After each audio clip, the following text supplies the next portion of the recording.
Bapak, Ibu, dan saudara-saudara yang kekasih dalam Tuhan, puji Tuhan, kita berjumpa pada malam hari ini dalam renungan malam wilayah 4 Gereja Toraja. Kita akan bersama-sama mendengarkan bagian firman Tuhan yang akan menjadi perenungan kita hari ini dari Lukas pasal yang ke-9 ayat 28 sampai ayat yang ke-36. Mari berdoa. Segala ungkapan syukur dan terima kasih ya Tuhan kami persembahkan kepadamu atas segala kasih dan segala cinta Tuhan yang boleh kami alami dan kami rasakan dalam sepanjang kehidupan kami. Engkau Allah yang baik, setia, menopang, menolong kami menjalani hidup yang Tuhan anugerahkan bagi kami. Kami akan mendengarkan kebenaran firman-Mu ya Tuhan. Izinkan kami sehingga kebenaran firman-Mu menjadi kekuatan bagi kami dalam menjalani hidup yang Tuhan anugerahkan bagi kami. Bersabdalah ya Tuhan, sebab sesungguhnya kami siap sedia mendengarkan kebenaran firman-Mu. Di dalam Kristus Tuhan kami berdoa kepada Bapa di sorga. Amin. Firman Tuhan, saudara-saudara yang kekasih dalam Tuhan, Lukas pasal 9 ayat 28 sampai 36. Demikian firman Tuhan. Yesus dimuliakan di atas gunung. Kira-kira 8 hari sesudah segala pengajaran itu, Yesus membawa Petrus, Yohanes dan Yakobus lalu naik ke atas gunung untuk berdoa. Ketika ia sedang berdoa, rupa wajahnya berubah dan pakaiannya menjadi putih berkilau-kilauan. Dan tampaklah 2 orang berbicara dengan dia, yaitu Musa dan Elia. Keduanya menampakkan diri dalam kemuliaan dan berbicara tentang tujuan kepergiannya yang akan digenapi di Yerusalem. Sementara itu Petrus dan teman-temannya telah tertidur. Dan ketika mereka terbangun, mereka melihat Yesus dalam kemuliaannya. Dan kedua orang itu berdiri di dekatnya itu. Dan ketika kedua orang itu hendak meninggalkan Yesus, Petrus berkata kepadanya, "Guru, betapa bahagianya kami berada di tempat ini. Baiklah kami dirikan sekarang 3 kemah, satu untuk engkau, satu untuk Musa dan satu untuk Elia." Tetapi Petrus tidak tahu apa yang dikatakannya itu. Sementara ia berkata demikian, datanglah awan menaungi mereka, dan ketika mereka masuk ke dalam awan itu, takutlah mereka. Maka terdengarlah suara dari dalam awan itu yang berkata, "Inilah anakku yang kupilih, dengarkanlah dia." Ketika suara itu terdengar, nampaklah Yesus tinggal seorang diri, dan murid-murid itu merahasiakannya. Dan pada masa itu mereka tidak menceritakan kepada siapapun apa yang telah mereka lihat itu. Amin. Firman Tuhan, berbahagia kita ketika kita mendengarkan firman Tuhan dan melakukan dalam sepanjang kehidupan kita sekalian. Bapak, Ibu, dan saudara-saudara yang kekasih dalam Tuhan, puji Tuhan atas kasih dan cinta Tuhan yang boleh kita alami dalam menjalani kehidupan yang Tuhan anugerahkan bagi kita sekalian. Saudara-saudara yang kekasih dalam Tuhan, tentu sebagai orang Kristen, lamanya kita mengikuti Yesus pasti berbeda-beda. Mungkin juga motivasi kita kemudian mengikuti Dia juga berbeda-beda. Nah, saudara-saudara yang kekasih dalam Tuhan, pembacaan kita pada saat ini bicara tentang apa yang dialami oleh Yesus bersama murid-muridnya di sebuah gunung dalam pembacaan kita. Bahwa di atas gunung itulah Yesus dimuliakan. Dan di sana ada Musa dan ada Elia. Saudara-saudara yang kekasih dalam Tuhan, hal yang ingin saya sampaikan yang akan menjadi refleksi bagi kita sekalian dari bacaan pembacaan kita, saudara-saudara, adalah apa respon dari murid-murid kepada apa yang mereka lihat dan apa yang mereka rasakan ketika Yesus dimuliakan di atas gunung. Mungkin itu yang penting, saudara-saudaraku yang kekasih dalam Tuhan, respon kita, respon murid-murid ketika kemudian berjumpa dengan Yesus dalam kemuliaannya. Saudara-saudara yang kekasih dalam Tuhan, ada 3 hal yang ingin saya sampaikan hari ini untuk menjadi perenungan bagi kita sebagai pengikut Kristus, sebagai orang percaya.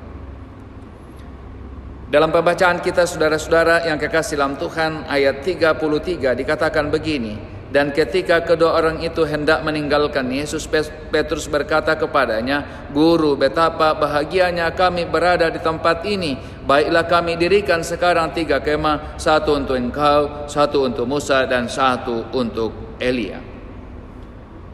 Jadi saudara-saudara, respon yang pertama adalah lahir rasa bahagia. Karena mereka bisa melihat siapa Yesus yang kemudian dia ikuti selama ini. Dan respon bahagia dan sukacita itu, saudara-saudara yang kekasih dalam Tuhan, diikuti sebuah kerinduan apa yang akan mereka lakukan. Baiklah kami mendirikan 3 tenda atau 3 kemah di sini. Saudara-saudaraku yang kekasih dalam Tuhan, ini respon yang sangat sederhana ketika kemudian mereka melihat tentang kemuliaan itu. Dalam kehidupan kita sebagai orang percaya juga biasanya demikian ketika ada orang yang mendapatkan berkat. Baik kemudian orang yang sudah percaya kepada Yesus atau kemudian orang yang belum percaya kepada Yesus. Seandainya atau ketika ia bisa melihat tentang kemuliaan, ketika ia dapat berkat, ketika ia boleh sembuh dari penyakitnya, biasanya pertanyaannya adalah, apa yang kami akan berikan? Apa yang harus kami berikan sebagai tanda bahwa kami menikmati kasih sayang Tuhan? Nah, saudara-saudaraku yang kekasih dalam Tuhan, tetapi respon itu adalah respon yang sederhana, saudara-saudara, dan bisa dilakukan oleh semua orang ketika kemudian menikmati apa yang disebut dengan kebahagiaan itu. Bukan sesuatu yang luar biasa, karena semua orang bisa kemudian melakukannya ketika mendapatkan sesuatu, melihat sesuatu yang luar biasa. Responnya adalah kami sangat bahagia dan kami mau lakukan apa. Yang kedua, saudara-saudaraku yang kekasih dalam Tuhan, kalau kita kemudian melihat bagian lain dari Matius pasal 17 atau Markus pasal 9, di sana digambarkan bahwa murid-murid tersungkur, murid-murid menyembah, murid-murid kemudian mengagungkan dengan tersungkur ke tanah. Saudara-saudaraku yang sama Tuhan, tentu ini adalah pengakuan siapa Yesus. Ketika mereka kemudian menyembah dan tersungkur di hadapan Yesus sebagai tanda rasa takut, rasa gentar siapa yang ada di hadapan mereka. Nah, saya kira saudara-saudaraku sama Tuhan, juga hal ini yang kemudian seharusnya menjadi bagian kehidupan orang percaya. Bahwa ketika kemudian tahu siapa Yesus, maka saudara-saudara yang sama Tuhan, hal yang harus lahir dalam kehidupan adalah bahwa kita harus menyembah Dia, kita harus mengagungkan Dia, kita harus kemudian merendahkan kehidupan kita di hadapannya, karena Dia adalah Allah, Dia adalah Tuhan yang mulia, yang layak disembah. Yang ketiga, saudara-saudaraku yang kekasih dalam Tuhan, ada 3 orang yang ada dalam pembacaan kita yang bersama-sama dengan Yesus. Ada Petrus, ada Yohanes, ada Yakobus. Wilayah mereka, saudara-saudara, ketika Yesus meninggalkan mereka dan naik ke sorga, wilayah mereka berbeda.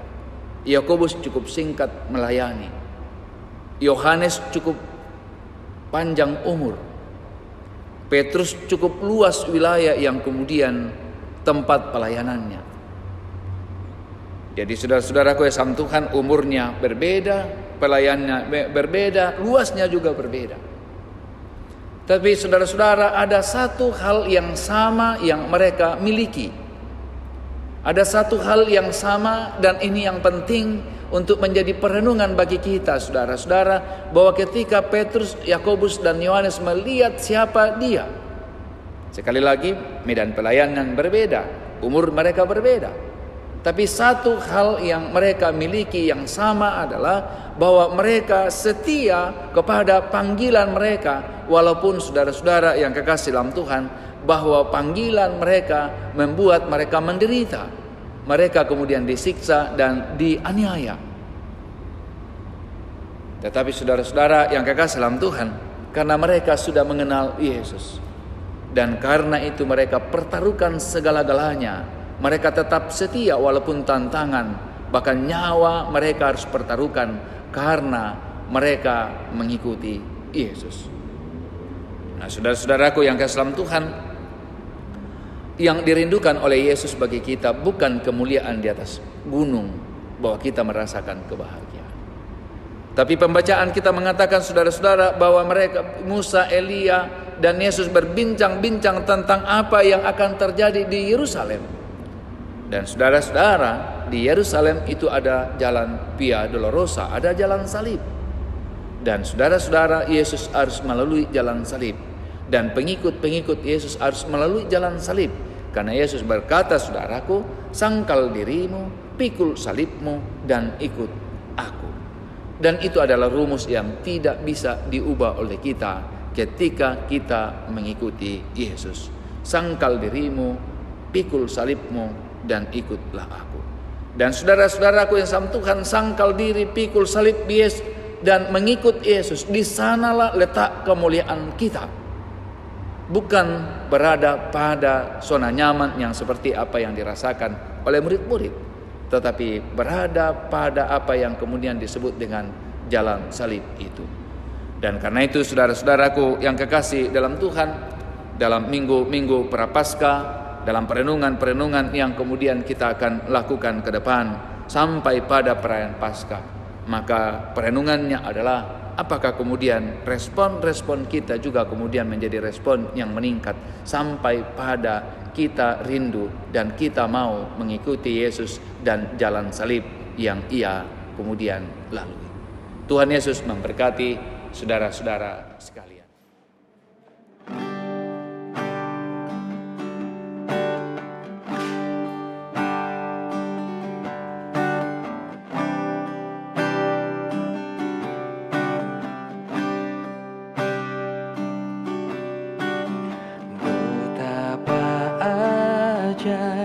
Dan dahsyatnya Tuhan kejadianku,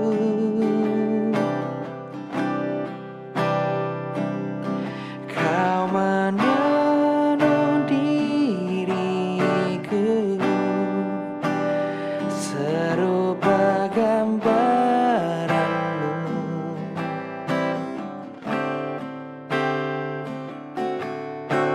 Sungguh berharga di matamu Tuhan kehidupanku.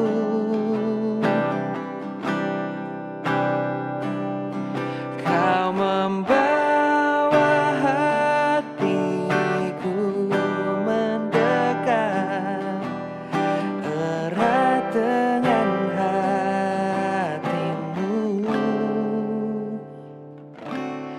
Ku mengangkat wajahku, memandang keindahan-Mu, Yesus. Syukur bagi kesetiaan-Mu di sepanjang hidupku. Dan ku angkat tanganku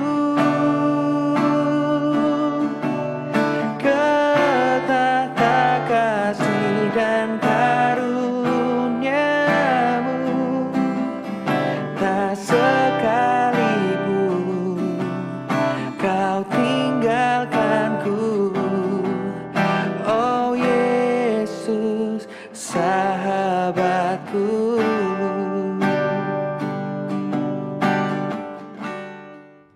Mari berdoa.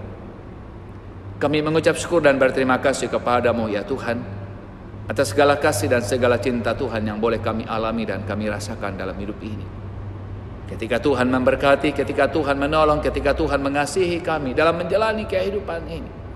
Kami tahu ya Tuhan bahwa ada pergumulan, ada beban hidup.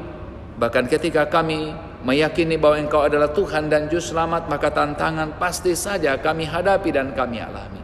Dan karena itu Tuhan, yakinkan kami bahwa Engkau tidak pernah meninggalkan kehidupan kami.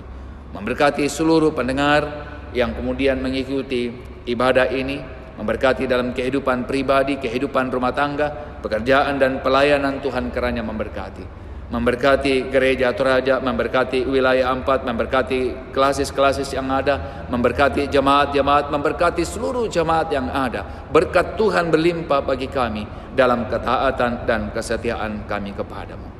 Terima kasih Bapa di sorga, pegang tangan kami, sehingga walaupun ada tantangan pergumulan yang kami hadapi, kami tetap aman dan damai, karena kami percaya ada tangan Tuhan yang penuh kasih dan kuasa menopang dan memegang kehidupan kami. Ini doa kami Tuhan, permohonan kami di dalam Kristus Tuhan kami berdoa. Haleluya, haleluya, amin.